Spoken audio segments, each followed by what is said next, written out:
All right, Lex, you're back. I'm back. You're back for the really scary, spooky stories that we're going to read. They're yours, though. Yes, and here we actually have a feature that we're going to be reading. That you wrote. That I wrote, Okay. yes. Well, all right, so tell us a little bit about the feature that we're going to read. Okay, so this feature is called Peekaboo, and it's going to be like your classic Blumhouse ghost movie. Mm-hmm. And I wrote this script in 2016. It was one of the very first scripts I ever wrote. And I wrote it for my friend Larry Brand, who just passed away in February, actually, at the ripe age of 70. So, but Larry wrote Halloween Resurrection so that he could make all of the money so that he could make real movies. Okay, sure. And I thought that was admirable for him to admit. And I think a lot of people do that. Yeah, but like no one wants to own up to that, and I'm like, yes, Larry, own that. That's and okay. So he did, and when I told him about this like short story that I wrote, he was like, that would make a really great movie. And basically, he was like, if you write it, I'll direct it. And then he died. So. Oh man. Yeah.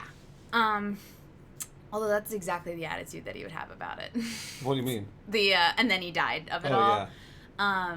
He was not good with tears. I broke up with my first boyfriend and then went to dinner with him and our Cantor's crew of like old Hollywood friends, and I didn't talk the whole time, and that's when Larry knew something was wrong. Yeah. He's like, you haven't said a single word in 15 minutes. It's very rare for you. Yeah. He used to call me AM radio because I could just go and he could tune in and out and I wouldn't feel any certain type of way. And the minute I opened my mouth, tears came out, and he's like, no. It was very cute. Anyway, he legitimately found this to be something that disturbed him because the concept came from. Can I do it fun and spooky? However the you want. concept? Okay. However you want. Have you ever lied in bed at night and felt someone watching you? You're on your side, looking at your phone, and then all of a sudden you feel a pressure in the base of your back. And the pressure builds up your spine, around your shoulder blades, and comes up to the bottom of your jaw, and you just feel this warmth. And in your head, you know there's nothing in your room, and yet you can feel that pressure. And you know what? You turn to look just to see, and nothing's there. Because she loves to play a good game of peekaboo. I hate it. I hate this because Yeah. I wake up almost every night seeing something in my room. Almost every single night. Yeah. And I know it's not there because I've done it so many times. Mm-hmm. But I always stare at it, and I always think I'm like, oh no, is this it? Yeah. Like, am I going to have to fight for my life right now? Yeah. And then I stare, and it disappears. And sometimes even if you stare at it long enough, it'll move because your eyes are trying to adjust to the darkness. So it always freaks me out. Always freaks me out. Yes. They're already scared. So. Good, great. But that was this thing where I was like, I loved this idea of taking something that I know people feel, even if like they don't believe in like ghosty ghosts. It's just something that our lizard brains constantly tell us. Yeah, they it's see like it over and over. Danger. Yeah. But it's the specific feeling that I described of up the back and down to the jaw that Larry was like, that's a movie. And I was like, sure. I hate it. Because I mean, like, I don't have the exact same feelings, but I have very, very close feelings to that. Pet Velociraptor. I went to Drexel, and I have a Bachelor of Science in Screenwriting, so I have a BS in story, and if that's not the funniest thing you've ever heard. I've heard that joke 4 times now. I'm so sorry. I only have so many. I know, that's okay, though. You can reuse them. So at Drexel you do a 6-month internship in your field of study and also do like Drexel in LA, and I came out here and just murdered the internship game, and I got internships at like Millennium and Lionsgate and Blumhouse, all within the same 5-day work week. That's by awesome. the way, and yeah. I don't recommend that for most humans. So cool. Well, we should start. Yeah, let's do this. So it's called Peekaboo. Yeah. It's by Lex. It's me. And let's get started reading. So you guys can watch along as well. I got the script up so that hopefully you can read the words if we stumble over them. Yeah. Okay. We're going to be fine. All right. Exterior, brown home, 1938. Day. Super, 1938. Perfectly manicured lawn. Child swing between 2 trees. Bright, sunny day. Soft piano music leaks through the windows. A pretty lullaby. It stops. Starts again. Interior, brown home, 1938. Continuous. Old-fashioned. Everything has a place. Immaculately clean. Framed photos of an incredibly happy family of 3. Dad, mom, daughter. Soft notes from the piano drift through the house. Interior, brown home, living room. Continuous. Small hands play across the keys of the piano. Delicate fingers. 2 adults murmur to each other somewhere else in the house. Their voices increasingly more angry. Peekaboo bear, small brown bear with the eyes of a porcelain doll, lashes, glassy blue eyes, and lids that open and shut, sits on the piano bench next to Abigail Brown. From behind, a tiny figure with long honey locks and a white cotton nightgown dances her fingers across the ivory keys of the piano. A closed door to the kitchen. The murmurs become shouts. Abigail winces. She starts over and over, playing louder and louder, perhaps to drown out the voices from the other room. Droplets hit the piano keys. Tears or sweat. The piano silences the shouting match. Abigail's fingers fumble, but she recovers quickly. She moves fluidly through the beginning of the song again, unaware of, over Abigail's shoulder, the door opens slightly with a low creak. Abigail's hands pause as a shadow looms over her. A sharp, quick breath before, a scream. Abigail's legs kick against the keys as she's grabbed up by something. The struggle knocks Peekaboo to the ground. The scream is silenced with a wet rip. Blood splatters across the piano and the bear. Close on Peekaboo's face. One eye snaps shut. Smash cut to interior Maggie's room, morning. Fizzles, a small and slightly withered stuffed rabbit with only one eye, is embraced in the clutches of Maggie Briggs. Crazy brown hair that may or may not have bobby pins still in it from the day before, and kind eyes that drip with tears. This is Kenneth Briggs, off screen. You gotta be kidding me, Elena! A loud slam. Maggie shuts her eyes and tightens her grip around Fizzles. Interior Briggs' house kitchen, morning. Super, present day. Elena Briggs, a tired shell of a woman in bright magenta scrubs, stands at the stove, pushing sloppy eggs around in a pan. Kenneth Briggs. I don't need this. Kenneth Briggs, father of the year type, with his hair poured out of a cake mold and his chiseled chest covered by a tie, snatches his suitcase from the counter. He storms out, slams the front door behind him. Tyler Briggs, 18, lanky but attractive, perhaps even a heartthrob by Tim Burton standards, sits at the kitchen table and flinches as the door slams shut. He takes another bite of his cereal. Tyler, can you get your sister, please? Her eggs are done. Elena shovels the eggs onto a small princess plate. Tyler passively aggressively drops his spoon and his cereal and leaves the table. Interior Maggie's room, morning. The door opens. Tyler walks inside. He scans the room. Mugs, come on, breakfast is... The room is empty aside from the various toys scattered on the floor. A small table is set up near the bed. Several toys from porcelain dolls to stuffed animals sit in chairs surrounding the table. A whimper sounds from under the bed. Is Daddy gone? Tyler sighs and trudges over to the bed. He yanks the sheets up, looks into the dark space between the bed and the floor. Maggie, what did I told you about hiding under the bed? Maggie inches forward and looks up at him with red, wet eyes. To not do it? And what are you doing? Hiding under the bed? Tyler scoops her up from the floor and drops her on her bed. One day, you're not going to be able to pull yourself out of there, and we're going to have to call the fire department to get the jaws of life to rip your bed open, scoop you out. Maggie's eyes go wide. Look, I'm kidding, Muggs. Just don't hide under there, all right? Your eggs are done. Tyler almost turns to the door, but notices that Maggie isn't budging. Mom also got chocolate milk at the store, so if you promise to get dressed now, I'll make you some. Tyler heads to her dresser, pulls open the drawers and rifles through them, selecting clothes. This is a routine he has down. Ty, I'm scared.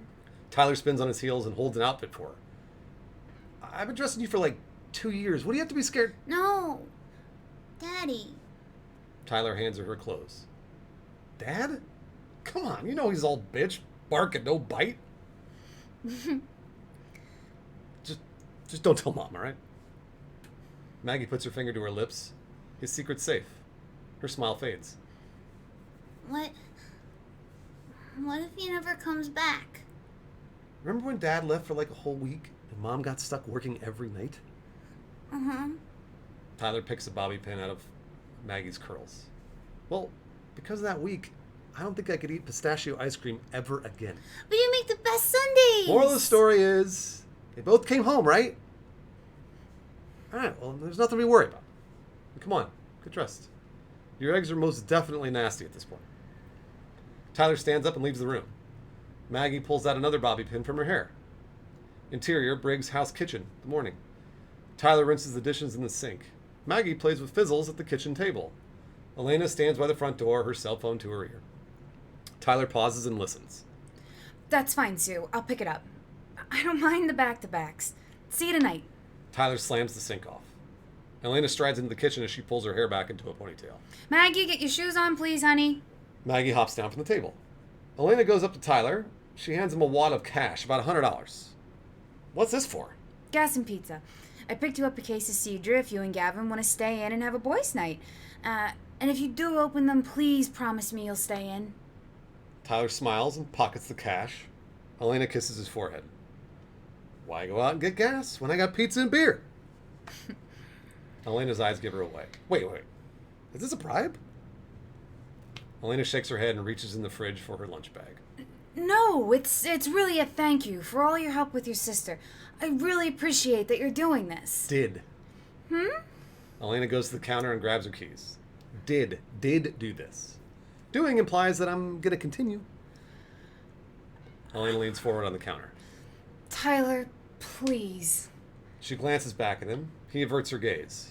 Maggie enters the kitchen, her shoes untied. Elena goes to her. She ties Maggie's shoes. You know what we should do this weekend? That's in 4 days. I know all the days of the week. You're right. You know what we should do? We should get your ears pierced. Maggie beams. Really? Elena nods. She forces a smile. If you think you're big enough. What do you think, Ty? You think she's big enough? Elena stands up and turns to Tyler. He stands by the counter, arms crossed. I am, right, Ty? Tyler ignores them and goes into the living room. Elena kisses Maggie on the top of her head before heading to the front door. The car seat's still in your truck? Elena rifles through her purse for her car keys. Tyler stands with his phone plugged into the outlet. I put it in the back in your car this morning during the... Why? I told you I wasn't under the impression that you were going to... Tyler, please! Just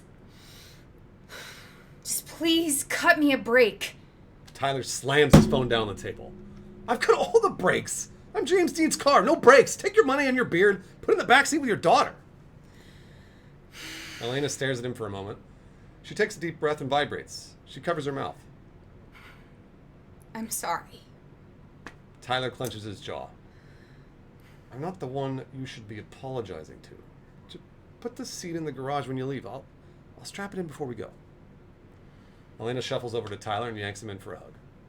I promise I'll make it up to you. I love you both so much. Elena leaves and closes the door behind her. So much that you can't wait to get and stay away from us.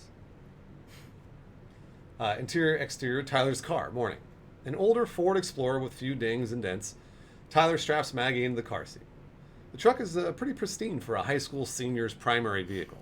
The only sense of identity comes from the collection of pins on the back of the driver's headrest, featuring Deadpool, WTF, please don't say something stupid and make me kill you, etc. Exterior, Riverford High School, day. The parking lot. The car drives into the lot. Gavin Sumter, the best friend and moderate bad influence with a good heart, maybe it's because he's an Aussie, sits in the trunk of his busted-up Camaro with a cigarette between his lips. Takes a long drag before plucking it from out of his mouth to ash. He nods to the Explorer as Tyler parks next to him. Tyler pulls himself out of the truck. Gavin hops off the trunk and goes to him. They perform their handshake they had perfected since the 3rd grade. A high-five fist bump. Couldn't be simpler. Morning, Keaton. Batman? I'm unfortunately not an orphan. Mr. Mom, in regards to the car seat. Gavin nods to the empty car seat in the back of the Explorer. And that orphan thing was mighty messed up, like something I would say. I'm proud. Gavin takes a drag of his cigarette. Tyler grimaces. Those things are going to kill you. Gavin shrugs. He stomps out the last of the cigarette. Worst ways to die, Mum. Tyler shoves him playfully. Gavin laughs. My mom bought my love with beer and pizza money, so... Our date will be at 6:30 then. The two head towards the school's front doors through a crowd of high school students. Please stop calling it that. Excuse me, sir. I happen to be a lovely date. Besides, I'm the only one you're getting because you won't grow a set and just... Tyler slams his palm into Gavin's chest, nearly knocking the wind out of him as he stops dead in his tracks. I'm a smoker, mate. Christ. Gavin coughs, but Tyler just stares ahead at Cassidy Andrews, stunning with a smile that brings the world to its knees. Even through all the CW beauty bullshit, she's alarmingly interesting. Struts to a group of students, her waspy figure's wrapped in a cute outfit, Buffy Summers casual. Oh, okay. Yeah, my ribs were totally worth that. The girl you're obsessed with and see every day. Tyler shakes his head and comes back to earth. Sorry, No, the sudden rocket in your pocket really does explain it all. Tyler panics and glances down to adjust, but finds nothing showing. Gavin cracks up. Tyler grabs Gavin and drags him to the doors. Just talk to her already. Try some of that good English you know. Maybe if you're nice to her, she'll even let you give her an Australian kiss. Tyler takes one last glance at Cassidy. She catches him and waves. Tyler cracks a smile. It's like a French kiss, but down under. Tyler elbows him. Shut up, you're gross. Fuck. They head into school. I'm endearing. Interior Riverford Elementary School. Maggie's classroom, day. Maggie and her best friend Mallory sit on the carpet surrounded by various toys. The two are enjoying each other's company. Maggie plays with Fizzles as Mallory interacts with the Barbie. Maggie's sullen. Don't be sad. Maggie fidgets with Fizzle's ear. Easy for you to say. Your mommy and daddy still love you. Mallory puts her Barbie down. Your mommy and daddy love you too. Nope. Maggie turns around and Mallory looks up to see Jessica Malone.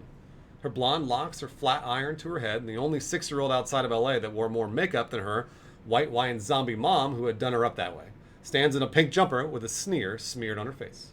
Wanna sit with us, Jessie? Jessica takes personal offense to Maggie's kindness.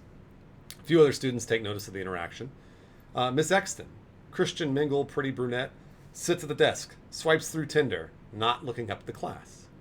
Jessica crosses her arms and glares at Maggie. Didn't you just hear me? Your mom and dad don't love you because you're ugly and you're a loser. Jessica smiles, proud of using the new word her older sister taught her. Whispers break from the students. Maggie looks her dead in the eye. Jessie, you're a bitch and no bite. Jessica's eyes nearly bug out of her head. Mallory covers her smile. Maggie smirks. The students erupt into a bit of a frenzy. Miss Exton shoots up from her desk. She hurries over. Maggie, what did you just say? Maggie opens her mouth to repeat herself when Exton shakes her head. That's a very, very bad word. Maggie points at Jessica. But Jessie said that my mommy and daddy don't love me anymore because I'm a loser. Exton looks to Jessica. Jessica shakes her head and frowns. I would never say something so mean like you did, Maggie. Miss Exton snatches Maggie by the wrist and pulls her up. Maggie, time out now. You shouldn't lie or curse.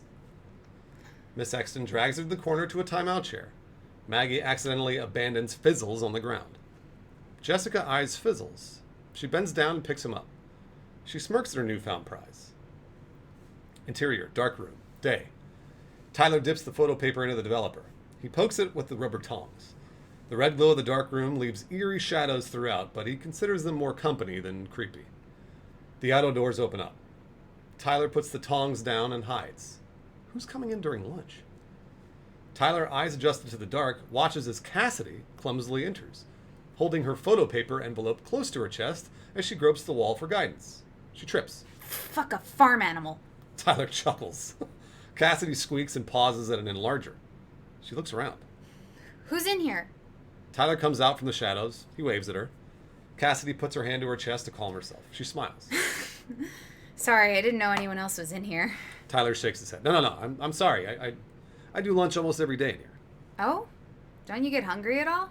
I forget my lunch more often than not. Cafeteria food is bad for your everything. So I find it a better idea just working here and be productive. Anything to avoid those lunch ladies. Cassidy's face falls. My mother is a lunch lady here. Tyler's eyes go wide. Oh, I didn't mean. Cassidy snickers. Jeez, you nearly gave me a heart attack. Is that true? Serves you right after skulking around and scaring me like that. Tyler nods. So, what did you come into print anyway? Well, my bonehead boyfriend opened up my camera in the car, so hopefully the film didn't totally get wrecked. I'm gonna print a contact sheet to see. Basically, I'm in denial. Cassidy preps the negatives in the enlarger. Boyfriend sounds like a swell character. He won't be a boyfriend much longer if he effed up my photos of the antiques from the flea market. Here's to hoping. Tyler watches her. Oh, wait. Tyler stops her before she can hit the light. He grabs a piece of glass from the enlarger next to them. He places it on top of the paper in negative strips to straighten them out. Oh yeah, that way it'll print straight. That's how you do it, eh? Tyler smiles as she exposes the paper to the light. Yeah, I messed up my fair share of contact sheets. So, when are you gonna ask me? Ask you? To hang. Tyler fumbles. Well, you have a boyfriend, all right? I mean, we can't really... Cassidy shoots him a look and a smirk. She takes the paper from under the enlarger and over to the developer. Okay, let's try this again, but with English. I'm a grown woman that can hang out with whoever she wants. And she wants to hang out with you. Cassidy moves the photo around with the tongs. She plucks Tyler's photo out from the bath and places it in the fixer. I can't argue with a face like that. Wow! I'm surprised you mustered up words, let alone a whole line. I've been practicing. You doing anything after school? Just picking up my little sister from the elementary school. Yeah, that sounded really super cool, didn't it? No, that's super sweet of you. Well, maybe we could... Cassidy's phone buzzes. She snatches it from her pocket. As she reads the text, she sighs. Bonehead open up another camera? No, he and Brad are taking a few of the girls to the mall after school, which really means that they're just going to smoke a bowl in the mall parking lot after school. Not your scene? Nah, just not my idea of a good time. Besides, Brad's a pain in the balls. So I guess you need a ride home then? You offering? Well, I'm already taking one little lady home, so I don't mind taking another, if that's cool with you. Cassidy transfers her photo into the fixer, and Tyler's photo into the last bath. You really want to know my address, don't you? Cassidy smirks. She walks out. Tyler smiles. Beat. He looks up. Wait, was that a yes? The door closes. Interior, exterior, Tyler's car, day. Gavin sits crumpled like a pile of laundry in the backseat of Explorer, a scowl on his face and his arms crossed. Girls ride shotgun. It's a rule. Not my fault you forgot to get gas. I did not forget. I just neglected to remember. Oh, God, you've been busting my balls to pieces about this for weeks. Gavin wriggles like a disgruntled 5-year-old. Yeah, so much so that you finally had to grow a pair. Cassidy opens up the passenger door and climbs in. Thanks so much again, Tyler. Cassidy looks back at Gavin. Hey, I know you. Weren't you the guy who put Nair in Lydia's shampoo last year?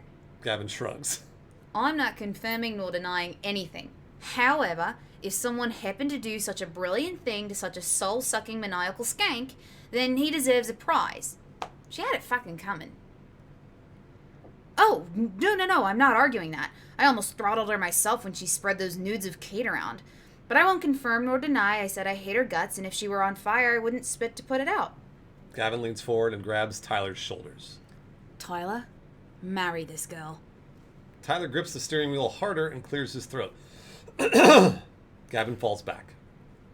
Exterior, Riverford Elementary School parking lot, day. Tyler parks the Explorer in the line of parents in their expensive cars waiting for their kids. Interior, Tyler's car, day. Tyler drums his fingers on the steering wheel. Mate, she's not out here. Tyler looks around. I'll be right back, sorry. Tyler pulls himself out of the car. Interior, Riverford Elementary School, day. Tyler walks in and finds Maggie sitting up against the wall of the lobby. Maggie? Maggie doesn't look up from whatever she's holding in her lap. Fizzles lays in her lap, destroyed. He's now missing both of his eyes. His left ear's torn, and in crude magic marker handwriting, the word loser is tattooed on his forehead. Tyler crouches next to her. Muggs, what happened to Fizzles? Maggie doesn't look up. She just stares at the bunny. Just leave him alone. Tyler helps her up. Did you tell your teacher? I was in timeout, but Miss Exton didn't believe me. Tyler shakes his head, grabs her backpack, and takes her hand. Ah, the American education system. They head for the front doors. Hey, we can do mac and cheese tonight if you want. Even ice cream after if you're nice to my friends, alright? Maggie cracks a smile and nods. Interior, Tyler's car. Day. Maggie hops into her car seat and straps herself in. Tyler climbs into the driver's seat. Whoa. Art class go wrong? Gavin nods to Fizzles in Maggie's lap. Hi, Gavin. Cassidy turns around in her seat to face Maggie. Tyler starts the car and the drive. Hi, I'm Cassidy, but you can call me Cass if you want. I know you. You're the really pretty girl Tyler talks about all the time. I've seen you on Instagram. Tyler's eyes widen and he shoots a glare at Maggie in the rearview mirror. Cassidy chuckles. She just returns her focus to Maggie. Her brow furrows at the sight of Fizzles. What happened to your rabbit? He's a bunny. His name is Fizzles, and he had an accident. Cassidy reaches forward. May I see him? Maggie hesitates, but only a second. She hands Fizzles gently to Cassidy. Cassidy examines him. He's ugly like me now. Muggs, what the heck? Where are you coming up with all this stuff? Jesse Malone. Cassidy shakes her head. Never listen to him alone. Yeah, they're all awful. Want me to put Nair in a shampoo? I'll know a guy. Tyler looks at Gavin through the mirror and Cassidy gives him the same expression. What? The kid should have options. Cassidy looks to Maggie and taps her on the knee. Maggie looks up at her. Hey, you're not ugly, Maggie. Fizzles isn't ugly either. Just as you said, he had an accident. You want me to fix him up? Maggie smiles. Could you? Cassidy reaches around into her purse and pulls out her wallet. She opens up the wallet and plucks out a weathered plastic card. Teddy Bear Extraordinaire Certified Toy Doctor. She hands it to Maggie. Maggie takes it and studies it. I am a doctor, after all. Whoa, I've been to Teddy Bear before. My doggy Cupcake is from there. Maggie seems much happier now. Cassidy turns to sit face forward. She looks at Fizzles. Mind if we stop at Gilroy's Toys real quick? The Goodwill ripoff? Tyler ignores Gavin and nods. Interior, Gilroy's Toys, Day. Gilroy's Toys has been open since 1912 to bring hand-me-down joy to children. It's not a large shop, but it has quite a few aisles of donated toys, some in packaging from Dollar Trees, some dirty from years of love. The bell chimes as Tyler opens up the door to the shop. Maggie rushes in to explore. Cassidy, Tyler, and Gavin follow. They have a really great cleaning solution to get marker out of toys. Teddy Bear would buy it in bulk from this warehouse, but Mr. Gilroy actually makes his own, and it's the best. Besides, maybe Maggie can find a substitute while we're here. Tyler shakes his head. Trust me, she doesn't need any more toys. Cassidy walks up to the counter to speak with Paddy Gilroy. A warm smile holds up his decades of wrinkles on his face, and a smear of white hair covers his head.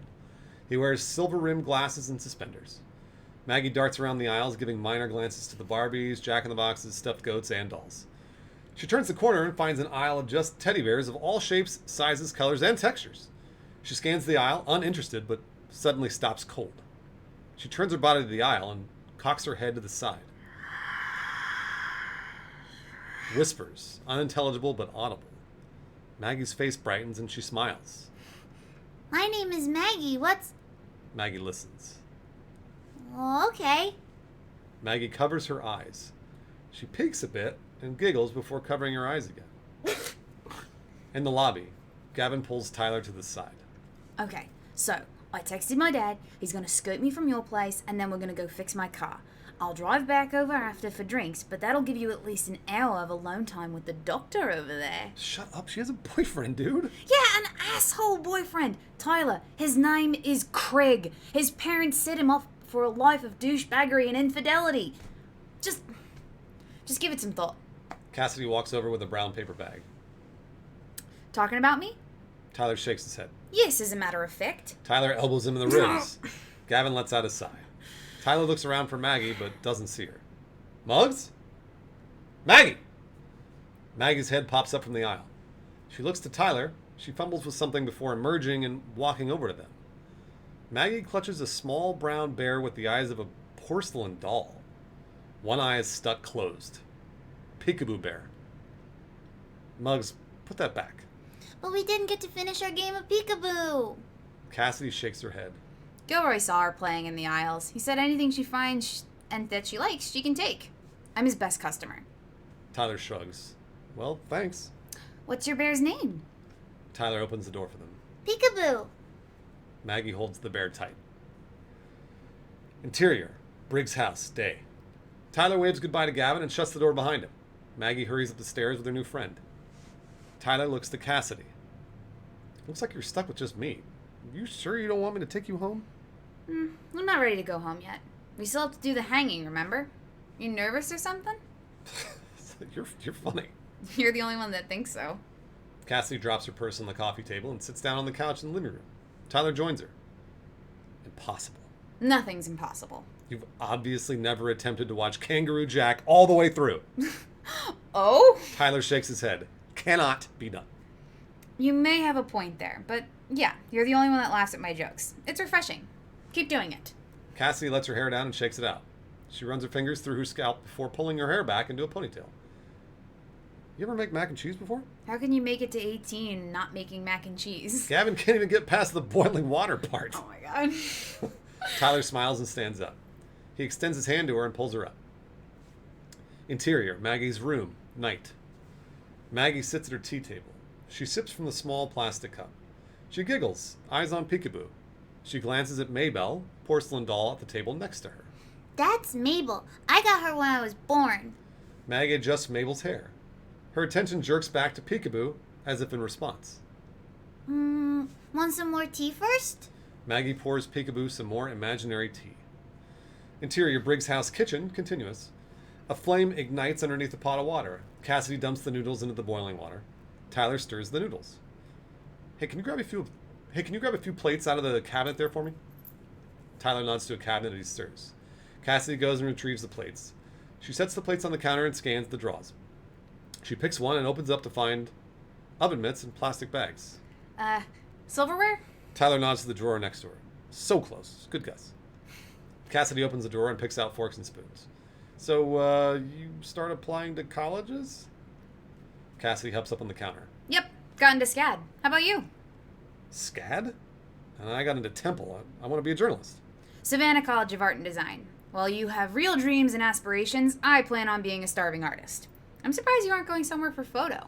Tyler turns the heat off and takes the pot to the sink. He dumps the noodles into a colander and drains the water. He dumps the dry noodles back into the pot.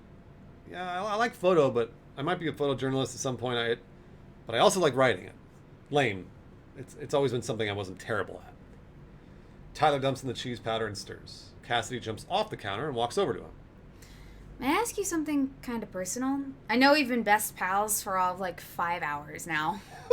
Fire away. Where are your parents? Tyler stops stirring. He opens the drawer with the oven mitts and pulls out a pot holder. Can you grab those plates for me, please? Cassidy nods and takes the plates and silverware. They walk to the kitchen table. Tyler sets the pot down on top of the pot holder, and Cassidy puts the plates and silverware down in a pot. I'm sorry. They're getting a divorce. Cassidy puts the plates out. Tyler takes the silverware. Oh, I didn't... Well, you're handling it fabulously. Especially all you do for your sister. Tyler looks up at her. I can tell that the car seat thing is a normal routine. Plus, mac and cheese is a staple for a 6-year-old's dinner. Tyler fumbles with the silverware and drops a spoon on the ground. Cassidy and Tyler go for it at the same time and they knock their heads together. They fall onto their butts laughing. This is how bad rom-coms start. So, all of them start this way? They smile. They both go for the spoon again and their faces nearly collide, inches from each other. They pause. Tyler's face falters. What? Can I? Smash! A loud crash sounds from upstairs. Tyler and Cassidy look up. What was that? They spring up and run for the stairs. Interior Briggs' house hallway, continuous. Tyler gets to Maggie's door. He opens it up. Maggie sits at her tea table. Peekaboo Bear sits across from her, but one seat is vacant. Tyler looks down. There are pieces of shattered porcelain doll all over the ground. Tyler bends down and picks up the face-down doll, Mabel. Maggie, why did you break Mabel? She's your favorite. I didn't. Peekaboo did. It was an accident. Cassidy walks over to her. She kneels down. Did you break your doll while you were playing peekaboo? No, that's her name, silly, remember? Tyler slams the broken doll on the dresser. Maggie, seriously? Come on. Don't pull this imaginary friend crap. Cassidy shoots him a look. Mom is going to be so pissed, mad when she gets home. This was like her grandmother's or something. Maggie glances to Peekaboo, then back to Tyler. Mommy's not coming home. Tyler sighs. Muggs, of course she is. Tyler's phone buzzes. Tyler shoves his hand in his pocket and pulls his phone out. Phone screen. Mom calling. Tyler looks at Maggie, confused. He turns on his heels and leaves the room as he answers the phone. Cassidy reaches her hand out to Maggie. Hungry? Maggie nods her head. Tyler and I made mac and cheese. Maggie beams. She snatches Peekaboo and takes Cassidy's hand. The two leave the room. Interior, Briggs' house, kitchen, night. Gavin, Cassidy, Tyler, and Maggie sit at the kitchen table finishing up their dinner. Peekaboo sits on the table facing Maggie. And that's why I don't go to Home Depot anymore. You know, the G-rated version of that story is so fascinating. It's like listening to Kids Bop versions of a Kanye West song. Gavin shrugs and scrapes the last bit of cheese from his plate. Tyler's grip tightens on his fork. He glances toward the window in the kitchen above the sink. A shape can be made out lingering in the moonlight in the yard, simply standing there. Tyler, you okay? Tyler returns his attention to the table. I think my nosy neighbor is sneaking peeks from the window in the kitchen. What kind of show are you looking for when it's just curtains? Tyler furrows his brow. What are you... Tyler turns his head to look back. The window's closed with the curtains in front of the pane. Clang! Tyler flinches and spins around. Sorry, I dropped my fork. I got cheese all over my hands. Cassidy hands Maggie a napkin. Maggie wipes her hands off. Can I go play? Tyler puts his fork down and gets up from the table. Still cool if I take a photo of you? Maggie nods. Cool. Let me grab the camera and you can go play. Maggie looks to Peekaboo. Don't be scared. Tyler takes the bestest pictures. Tyler returns with an old SLR camera. It's seen better days. He crouches down to Maggie. She stands with Peekaboo close to her, tucked under her chin. Say, sneeze. Sneeze! Tyler snaps a photo. He nods to Maggie and she scampers off. This is disgustingly Hallmark. I feel like I'm going through menopause right now. Cassidy laughs. Tyler shoots Gavin a look. Gavin shrugs. Interior, Briggs' house, later. Tyler, Gavin, and Cassidy stand at the front door. Cassidy pulls on her coat and adjusts her purse. Gavin opens the door. This was fun. All of Fizzle's fixed up in no time. Tyler smiles. I'm gonna get in the car and not make this any more awkward than it already is. Gavin nods and heads out. I'm sorry that our hanging out didn't really turn out I like... had fun. Don't sweat it. Cassidy smiles before heading outside. Tyler grins and shuts the door. Interior, Briggs' house, hallway. Tyler shuts the downstairs light off. He continues down the hall and pauses at Maggie's room. The door is open a crack. Tyler peeks inside and sees Maggie sleeping soundly with Peekaboo tucked close under her chin. Tyler shuts the door. Interior, Maggie's room, continuous. A figure moves from the shadow in the corner of the room where the door is. A tiny, charred hand, missing a few fingernails, picks up a piece of porcelain from the ground, crushes it in its grasp. Interior, Briggs' house, bathroom, later. A bathtub shower half concealed by an opaque shower curtain, toilet, and sink. Not a large area, but spacious enough for a teenage boy and 6-year-old to share. Tyler sits on the closed toilet seat right next to the tub, ready for bed, with his toothbrush in his mouth, poking his cheek. He scrolls through his phone. Close on Tyler's phone screen, Cassidy's Twitter feed. When you find special people, you get bad rom-com moments. Tyler smiles. A soft sound. Tyler's eyes dart up from the phone. He peers around, but returns his attention to the phone. Tyler focuses on the phone. The shower curtain moves slightly. In the tub sits a small girl with her knees tucked close against her chest and her horrifically charred, burnt hands up against her face, Peekaboo style. Her auburn curls are matted and clogged with dirt, leaves, and bugs. Her gray skin is smeared with scrapes, bruises, and tears. Her old dress is tattered and dirty. Her bare feet are dirty and her toenails are long, bent, or peeled off. Tyler next to the curtain. The shadow of the small girl can be made out slightly on the other side. She leans close, poking the curtain out a bit. Tyler is unaware of the child on the other side. She's so close. Tyler, run. The small girl kneels in the tub, her peekaboo stance pressed against the curtain, not revealing her face. She moves her hands, about to take them away from her face when Tyler gets up from the toilet, clicks the light off. The door closes. Moonlight saturates the room. A small, charred hand grabs the edge of the shower curtain and closes it fully. Interior, Tyler's room, day. Tyler's room is full of sunlight. He's sprawled out on his bed, mouth agape. He snores and wakes himself. He coughs as he sits up. He hacks into his hand. Tyler studies his palm. A small hair splattered against his skin. Stupid hair in my throat. Why can't you grow on my face? He pulls himself from the bed, clearing his throat. Interior, Briggs' house, hallway, day. Tyler, dressed for school, walks past Maggie's room. I'm sorry they were mean to you. They'd say it if they could, but they're not special like you. Tyler pauses. He opens the door. Interior, Maggie's room. All the toys present at the tea table from the previous day are now broken, scattered in varying degrees of destruction across the floor. Tyler's jaw drops. Mugs? Why did you break all your toys? I didn't. Peekaboo. Tyler shakes his head. Maggie, enough! Enough of the peekaboo crap! Maggie stomps her foot. She's not imaginary. She's real and she's my friend, and you're just being a meanie. Tyler rubs his brow. You are such a pain. No wonder Mom doesn't want to be around you. Tyler slams the door. Interior, Briggs' house, hallway. Tyler grips the handle of the door and studies the floor. He shouldn't have said that. He didn't mean that though, right? Tyler turns the knob, about to head back into her room, when he coughs. He retches. Tyler hurries down the hall to the bathroom.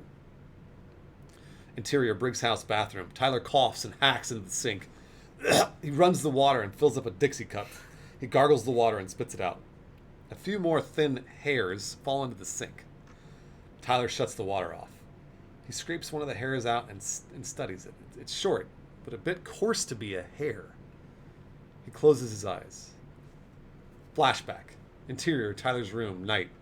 Tyler in the same position found in that morning, sprawled and mouth open wide. A shadow moves in the darkness of his room. A tiny burnt hand peeks into the moonlight over Tyler's face. The hand drops a twitchy spider into Tyler's open mouth, and then two more. The spiders skitter after each other over his teeth, tongue, and then down his throat. Interior, Briggs' house, bathroom, day. Tyler opens his eyes and they widen as they look upon the spider leg in his hand. He vomits the bile from his empty stomach into the sink. He slides down the wall, huffing and puffing. He scratches at his throat. Slam! Tyler flinches. Slam! Slam! Knock. Another soft knock at the door. Tyler, Mommy made pancakes. Tyler stares at the door for a second. Interior, Briggs' house, day.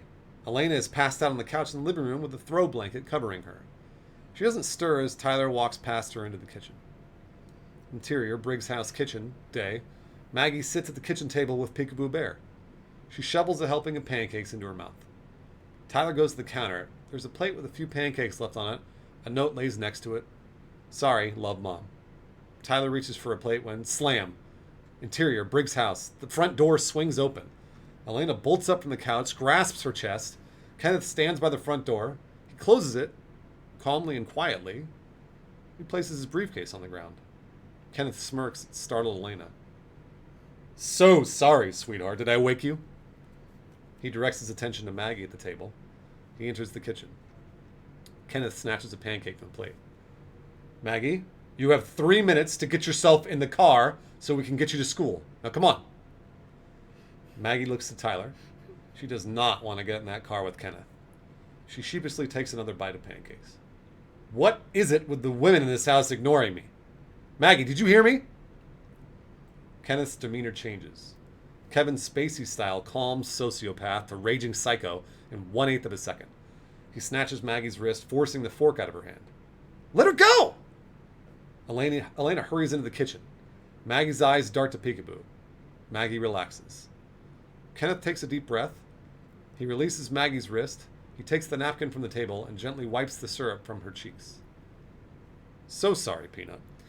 We talked about this, Kenneth. You're not allowed to come around here until the judge signs off on it, blah, blah, blah, legal bullshit. They're my kids too, Elena, all right? You can't keep them from me, especially in my house. Kenneth smiles at Maggie. He kisses her on her forehead, but she doesn't take her eyes off of Peekaboo. Elena approaches. Ken, please, leave. Kenneth spins on his heels and gets in her face. Make me, Elena. Tyler steps in between them. Dad, seriously. No. I want you and your sister to hear this brilliant answer that your mom pulls out. Maggie's brow furrows, eyes still on her bear. Now? Are you... Okay. Maggie covers her eyes, peekaboo style. Kenneth's eyelids flutter slightly. I'm taking them then. He grabs Tyler's arm and jerks him toward the stairs. Tyler fights him. Let go of him! You're hurting him! Kenneth throws Tyler against the stairs. Go and pack your shit. We're leaving. Kenneth coughs. Elena attempts to go to Tyler's side, but Kenneth shoves her away. She hits the ground hard. Kenneth coughs again. Covers his mouth. Go! Kenneth kicks Tyler. Tyler goes up the stairs. Elena stares at Kenneth from the floor. Kenneth hurries past her. Interior, Briggs' house powder room. Kenneth enters the small downstairs bathroom. He slams the door behind him. He coughs a bit harder and vomits a bit in the sink. Thick muck, clumps of dirt and mud ooze from between his lips and down his nostrils. He hacks into the sink, splattering it. He stares at the mirror. He grits his teeth. Suddenly, a few of his front teeth turn and push up. Blood and mud mixing together. Kenneth screams as worms burrow out from under his teeth, yanking them from the roots and out of the gums. His screams turn to gargles as he vomits blood, worms, and muck into the sink. The worms squirm and twist in the bile. Kenneth's face is a toothless, bloody mess. Only teeth shards remain among the muck. He reaches for the hand soap pump. He pulls the lid off and downs the contents. His body spasms in an attempt to vomit the soap out, but he continues to drink it in an attempt to cleanse his mouth. Kenneth collapses to his knees and falls against the tile in a mess of blood, worms, mud, soap, and vomit. Knock. Kenneth, open the door. Kenneth! The doorknob turns. Elena enters.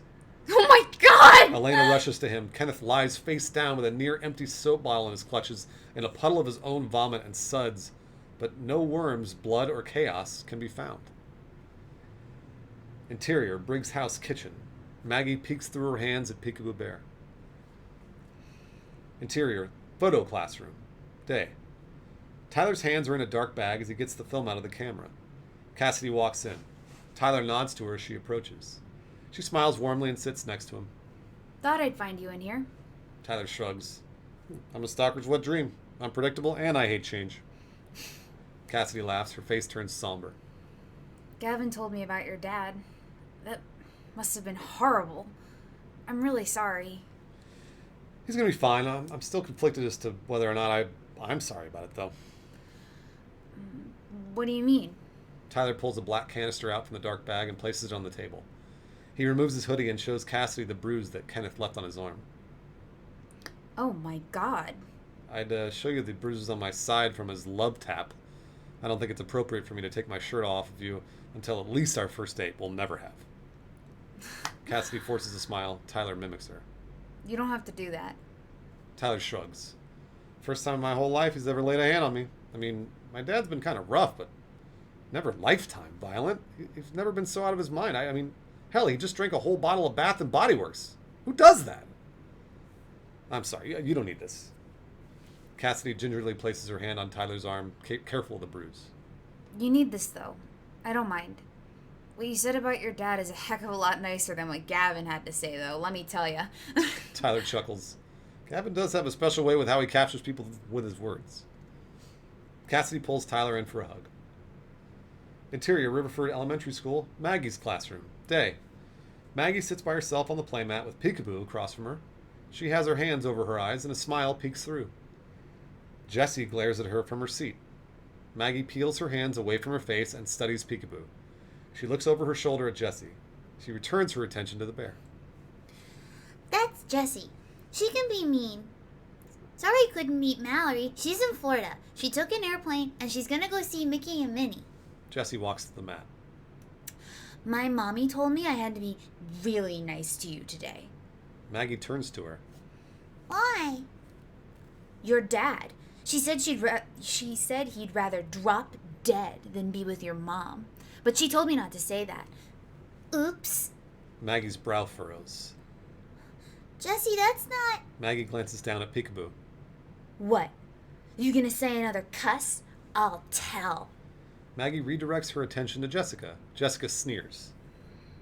No. You win. Maggie scoots away. Jessica puts her hands on her hips and smirks. Interior, Riverford High School, hallway. Tyler bolts down the hallway, panting. He skids in front of the cafeteria, nearly crashing. He meets Gavin. Gavin leans against the wall. He peers into the crowded cafeteria. Where is it? Tyler catches his breath. Didn't happen yet, Trackstar. Tyler gives him a look. Dude, you texted me that Craig was getting his ass beat in a fight and that I had to hurry. I ran, Gavin. I don't run. Fight didn't happen yet, but you damn well better make it happen before I do. Gavin nods into the cafeteria. Tyler looks in the direction of interior, cafeteria. Craig Dormer, a pretty boy refrigerator straight out of an Abercrombie and Fitch magazine, cackles as he wraps his arm around Lydia Malone. Blonde bombshell with the personality of a nail file makes kissy faces at him. Interior, Riverford High School hallway. Tyler balls his fists. He scans the cafeteria for Cassidy. Craig told Cassidy to toss a sandwich and grab a salad, to which Lydia, oh so ABC Family-like, informed her was because she was getting a bit fat. I mean, yeah, Lydia's not wrong. Cass is rounding out a lot like a $1.10 soaking fucking wet, so she should def be watching her calories. Gavin points. Cassidy stands in the long lunch line holding a salad. Tyler crosses his arms. What's Craig doing with Lydia? Probably articulating the best he can about what he plans on doing to her later. You don't know that. I have a deaf uncle. I can read lips. You don't have any uncles. Are you really backing this asshat? I was talking to Tracy earlier. She lets them fuck in a basement for free weed. Good system, bad friend. He is an asshat. Precisely. Now will you go over there and kick his ass so I don't have to shove my Ticonderoga in his eye? I like this pencil and not being in jail. Tyler shakes his head and studies Craig. Why aren't any of her friends saying anything? Craig kisses Lydia as Cassidy walks back. Gavin shakes his head. Tyler's jaw drops. As I said, bad friends. Cassidy drops the salad in her jaw as she sees Craig sticking his tongue in Lydia's mouth. Cassidy goes up to Craig. She grabs his shoulder and turns him around. What the hell are you doing? Craig tries to take her by her waist. Just talking. Are you mad about the salad thing? Don't be, babe. Yeah, we're just helping you out, honey bunny. Cassidy rubs her forehead. No, I'm mad because you were just playing tonsil hockey with my boyfriend, you shitbag. Lydia rolls her eyes. Way you treat him, it's a miracle he puts up with you for this long. Cassidy glares at Craig. You're gonna let her talk to me like that? Cass, calm down and sit down. You're making a scene. You're damn right I'm making a scene. Craig yanks her down into her seat. I said, quit it. His grip tightens around her arm. When I say something, you do it. You understand? Hey, asshat. Craig turns to meet a plastic lunch tray directly in his face. He recoils. Lydia shouts. Tyler drops the lunch tray. He and Cassidy bolt as Craig regains himself. Gavin jumps, hoots, and hollers. The cafeteria erupts into chaos. Teachers scramble. Interior Riverford High School hallway. Tyler and Cassidy pant against the wall. You okay? I can't believe you did that. Wait, like, can't believe I did that and I'm an asshole? Or can't believe I did that because, like, wow, comic book crap? Not sure yet, but thanks either way. You're gonna get in so much fucking trouble. Gavin rolls over. You think Meat Breath is gonna admit a kid a fraction of his size beat his ass in a white knight moment? Tyler will be fine. Thanks, Gavin. The three leave the hall. Interior Riverford Elementary School, Maggie's classroom. Maggie puts her crayons away. She sets Peekaboo on her desk. Jessie notices and hurries over. She snatches the bear from its spot. Jessie, give her back. Jessie holds Peekaboo close. Maggie hops out of her seat. Make me, loser. Maggie looks to the bear. I don't know. Jessica snickers. I know you're a loser. You're a big, fat, ugly... Maggie swings the box of crayons and makes contact with the side of Jessie's head. Jessie hits the carpet. Maggie grabs Peekaboo, but Miss Exton takes her by the wrist and yanks her around. Jessie sits up from the carpet, her cheek red and her eyes wet with tears. Maggie, did you just hit her? Maggie took my bear, too. Maggie glares at her. No, I didn't. It's mine. She punched me and she took my bear. All I wanted to do was play. Miss Exton plucks the bear from Maggie's hand and hands it to Jessica. Maggie screams and cries. Miss Exton censures her and drags her to the door. Cry all you like, but you're being a bully and you're going to the principal's office. Jessie smirks at Maggie as the door closes. She looks at the bear. Even uglier than the bunny. She squeezes Peekaboo. Interior, Riverford Elementary School, moments later. Miss Exton closes the door to the principal's office. She stops at the front desk to speak with Shannon Clary, with short blonde hair pulled back into a braid, with a face that says, I have a better place to be. Cannot wait to get out of here. I'm surprised. Maggie Briggs is such a sweetheart. Miss Exton shrugs. Probably acting out because of the insanity happening at her house. Did you hear what happened to her dad? Gosh, yeah. Tragic. So tragic. We still on for Firewaters tonight? Shannon nods emphatically. Interior, principal's office. Ms. Plume, a dollop of white hair and 356 pounds shoved into a bright blue polyester pantsuit, fiddles with her pencil. Maggie doesn't look up from her lap. She stirs. Miss Plume puts the pencil down. Maggie slowly looks up. She glances past Miss Plume. She cocks her head to the side slightly. A small smile appears on her face. Maggie's hands cover her eyes, peekaboo style. She giggles. Interior, Riverford Elementary School. Ms. Exton and Shannon continue their conversation. Exton's eyes flutter slightly. No. I know exactly what you mean. That's why I get the maxi ones. The phone rings in the back office. Let me grab that. Shannon gets up from the desk and heads back.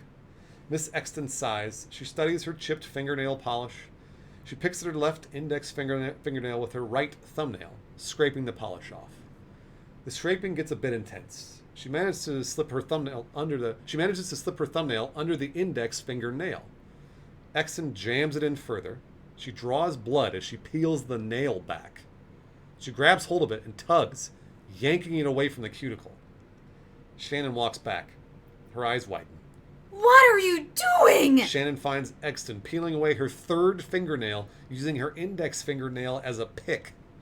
Exton cocks her head to the side. What? Miss Exton looks down at her bloody, mangled hands, the smears of blood, pus, and scattered nail chips on the counter when the pain hits her. She screams. Interior, principal's office. The scream penetrates the office. Miss Plume bounces up from her desk. Maggie peeks through her hands. Exterior, Riverford High School, day. Tyler sulks as he walks to his car. Gavin catches up to him. Yo, Karate Kid. Whoa, you look like your dog died choking on your winning lottery ticket. Cassidy hasn't talked to me or even looked at me since lunch. So what? It's been like 2 classes. Did you even see her? Both of those classes were with her. And? She's my lab partner, for one. Well, don't read too much into it. Girls are complicated. Gee, thanks, Dr. Phil. What now? Babysitting. Mom still watching over Daddy Douche? You have to 100% never call anyone that ever again. But yes, she was. She just texted me that she grabbed Maggie, but is heading back to the hospital. You want to come over now? I'm stuck babysitting. We still have Bruce. Kevin nods. Tyler! That's Cassidy off screen, and Tyler looks up as he tosses his bag in the backseat of the truck. Cassidy jogs over to them. Oh, hey. Hey, so I wanted to say that I'm sorry for being super weird today after the whole... Tyler shakes his head. No, I'm sorry, I get it. It was weird. Yes, sorry, so much sorry. We should all throw a parade for how sorry we are. Gavin lights a cigarette. Cassidy smiles. She reaches into her bag and pulls out a repaired Fizzles. He's still missing his one eye, though. I cleaned him up. Still only one eye?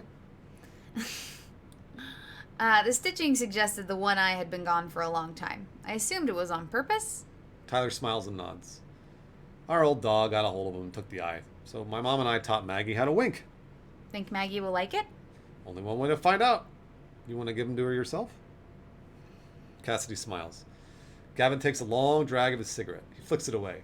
He turns to his own car door. Well, this is getting a bit too third wheelie for my taste. Tyler, text me when I can come by and not cock block. I'm gonna go get some food. Gavin nods to the both of them and gets in his car. The guy's a poet. Let's get going. Cassidy goes to the passenger door. Interior, Briggs' house, day. Tyler opens the front door and lets himself and Cassidy inside. Maggie hops up from the bottom of the stairs and rushes them. Tyler, we gotta go. We gotta go now. We gotta go get her back. Tyler kneels down to Maggie's level. Who, Mom? Maggie, she's... No, not Mom. Peekaboo. Well, what happened to Peekaboo? Jesse Malone took her from me. Now she has her at her house. Oh, hi, Cass. Cassidy smiles and gives a small wave. Hey, Maggie, I have something for you. Cassidy pulls Fizzles out from her back and presents him to Maggie. Maggie plucks Fizzles from her hands and dumps him on the ground. Cassidy's Oh. a bit hurt. Tyler is mortified. Maggie looks back to Tyler with her large eyes. I want Peekaboo. Maggie! Cassidy worked really hard to fix Fizzles for you. You're being a huge brat. Cassidy picks Fizzles up. Tears fill Maggie's eyes. She looks to Cassidy. I'm sorry, Cass, but Peekaboo is my bestest friend. Please. Tyler rolls his eyes and stands. Oh, come on. Cassidy wipes Maggie's cheek. How difficult could it be to get a bear back from a 6-year-old? And that is our midpoint whammy, ladies and gentlemen. That's part one. So we're going to stop it here for YouTube, and then the stream will watch the whole thing. But we're going to stop it here. So we'll see you on part 2 in a few days. Bye, YouTube. Bye, YouTube.